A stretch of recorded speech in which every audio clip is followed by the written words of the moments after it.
Welcome to this explainer. Okay, so today we're diving into something that literally flips our standard worldview completely upside down. We're looking at how human adversity actually builds our strength, specifically through the lens of soul-making. So here's the core thesis we're unpacking.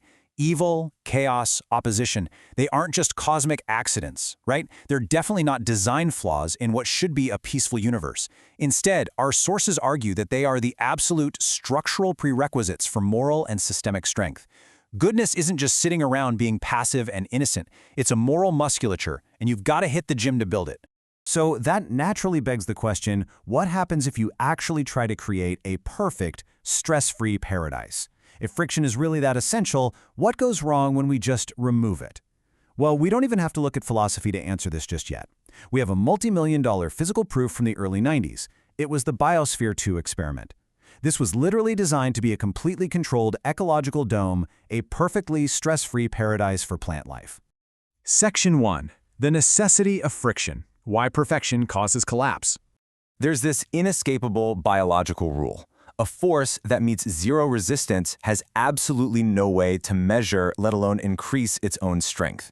And Biosphere 2 is the perfect, albeit disastrous, example of this. You know, researchers pampered these trees. We're talking rich soil, perfect water, optimal sunlight. And sure enough, the trees grew incredibly fast, way faster than out in the wild. But then right before reaching full maturity, they just snapped. They literally collapsed under their own weight. Why? Because the researchers forgot one absolutely crucial environmental factor: wind.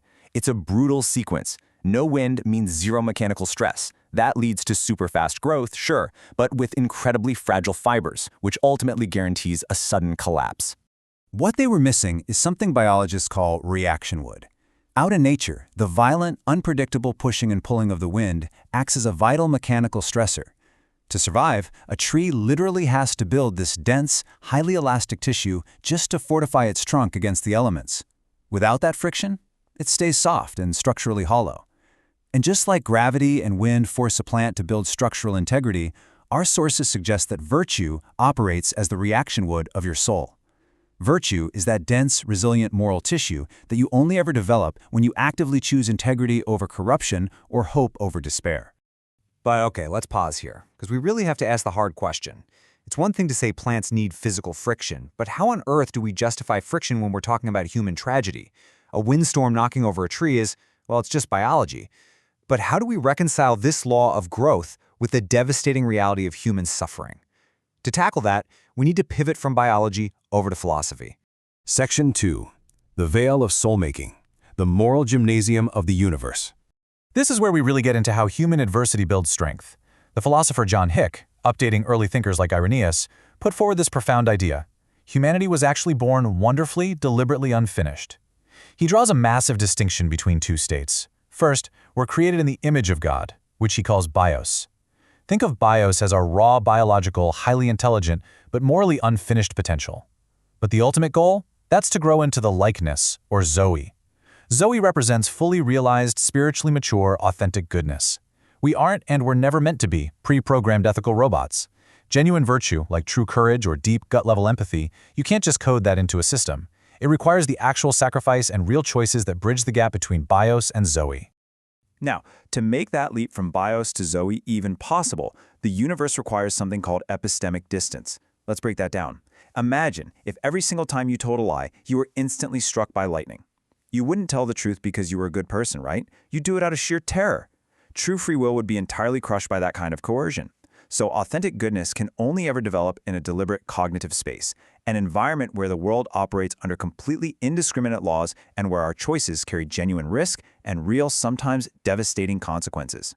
Section 3. Catastrophe as a catalyst. Systemic upgrades through collective suffering. When we zoom out and look at the big picture, it's wild to see how individual devastation actually serves as the brutal driving force for humanity's collective evolution. Think about it. Human beings don't usually sit around and invent advanced medical sciences or build massive global safety nets just out of idle, comfortable curiosity. No way. We build them because we literally have to. The brutal threat of disease forces the systemic upgrade of molecular biology. The horror of famine forces us to engineer global food supply chains. Natural disasters, they force us to figure out tectonic engineering. The cataclysm is the catalyst. It shocks us out of our default laziness and yields indestructible greater goods for the whole system. But we definitely can't just reduce humans to disposable cogs in some giant systemic upgrade. And that brings us to this fascinating idealist synthesis, the individual as a living hypothesis. In this view, your physical life is actually the medium through which the cosmos itself tests and refines its moral software. When a single individual faces deep, crushing adversity but still holds on to their integrity and love, they physically prove that goodness is indestructible under that specific pressure. By choosing good when it is unimaginably difficult, that individual permanently upgrades the moral fabric of reality for all of us. Talk about a game changer. Section 4. The True Altruist. Calibrating the correct force in society. So how do we actually behave politically and socially within this framework of constant friction? Our sources break our social posture down into 3 distinct types of consumers. First up, the herbivore. This is your pure altruist.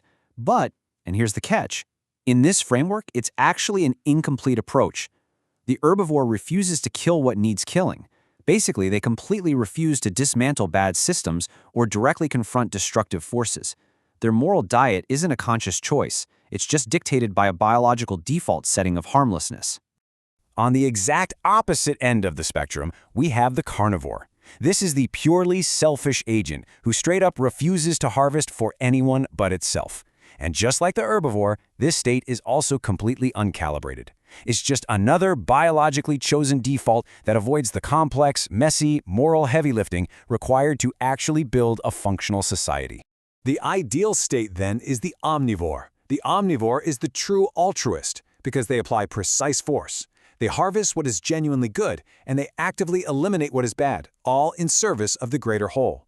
They bear both the incredible freedom and the heavy burden of having to actually perceive and choose their moral actions every single time, rather than just cruising along on autopilot. To be a successful omnivore, though, your moral instrument has to be highly calibrated. Think of it neutrally, kind of like a magnetic compass. We can compare scarcity, which calibrates and sharpens the moral sense, against abundance, which saturates and deafens it. A starving person's moral sense of right and wrong is incredibly sharp, but extreme wealth and abundance, that diffuses the signal. It's definitely not that rich people are inherently evil, it's just that their moral instrument gets completely saturated, like putting a compass way too close to a giant magnet. So, scarcity isn't a punishment here, it's the exact friction required for calibration. Section 5. The Jericho Protocol. Egalitarian convergence and making contradictions visible. So, how do societies objectively handle internal flaws and massive systemic failures? The Jericho Protocol proposes this really fascinating method for dealing with deeply flawed or contradictory structures. Instead of battering them down with direct destruction, you halt them by just letting them run to completion. You let them play out until they naturally fail their own logical loop. It's all about demonstration rather than destruction. You let the flawed system totally expose its own contradictions, permanently turning its failure into undeniable teaching material for the future. And this naturally brings us to the conditions of what the text calls the kingdom of good. Membership in this space relies on a self-executing filter that acts as either a gate or a way. For the privilege seeker, the person trying to extract status without actually doing the work, it acts as an absolute impassable gate. But for the true servant, whose conduct naturally aligns with goodness anyway, there is absolutely no barrier. For them, it's just a frictionless way. The structure defends itself entirely based on your own posture. Section 6. The Laws of Hospitality. Xenia and the Ultimate Test of Conduct. To truly wrap our heads around this self-executing filter, let's ground it in some ancient Greek mythology. The Greeks had this brilliant concept called Xenia. It's the sacred law of hospitality that binds both the host and the guest. And crucially, it required the host to treat literally every stranger at their door as if they were a god in disguise. The Odyssey uses this as the ultimate self-executing law of judgment. The characters are judged entirely by how they handle this bond.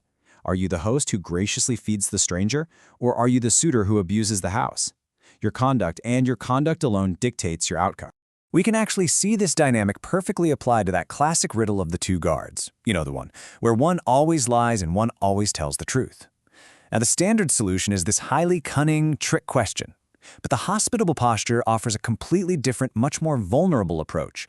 Just decline the clever mechanics altogether. Instead, greet them openly, name yourself in good faith, and offer the bond of hospitality first. Why on earth does that work? Well, because of this profoundly true quote. To speak your name back correctly is to acknowledge you truly, an act structurally forbidden to the one whose whole nature is to misrepresent. The very moment you step forward in genuine good faith, deception naturally exposes itself. A liar simply cannot authentically return your name or step into the light of truth. You aren't outsmarting the liar with the trick, you're acting in good faith, and the liar's own constrained nature completely betrays them.